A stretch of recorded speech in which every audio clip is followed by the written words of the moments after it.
Gawa tayo ng embotidong galunggong. Gilingin muna natin yung mga sangkap, carrots, bawang, sibuyas. Yan.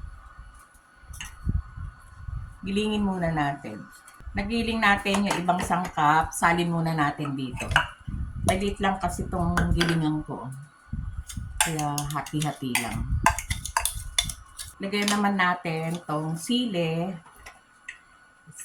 pula, tsaka dahon sibuyas, tsaka yung saging na saba.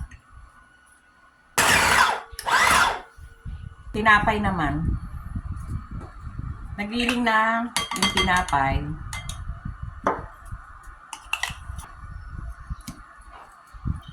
Haluin lang natin. Lagyan natin ng asin.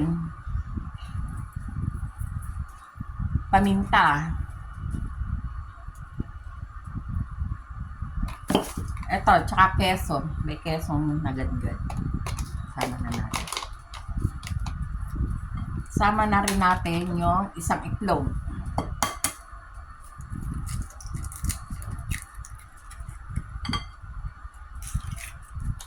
At isama na natin yung galunggong na hinimay. Haluin lang mabuti.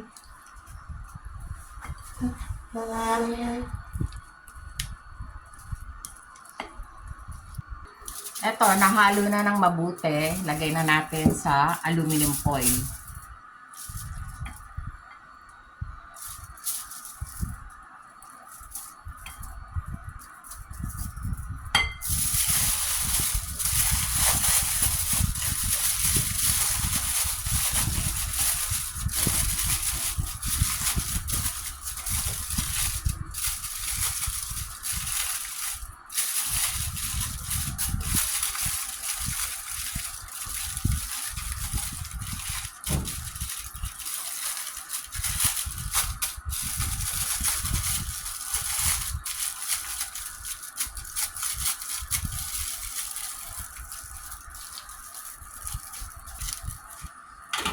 Lagay natin dito sa steamer.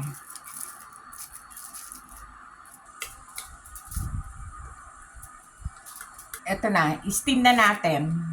Yan na yung butido, luto na. Ito yung pinirito.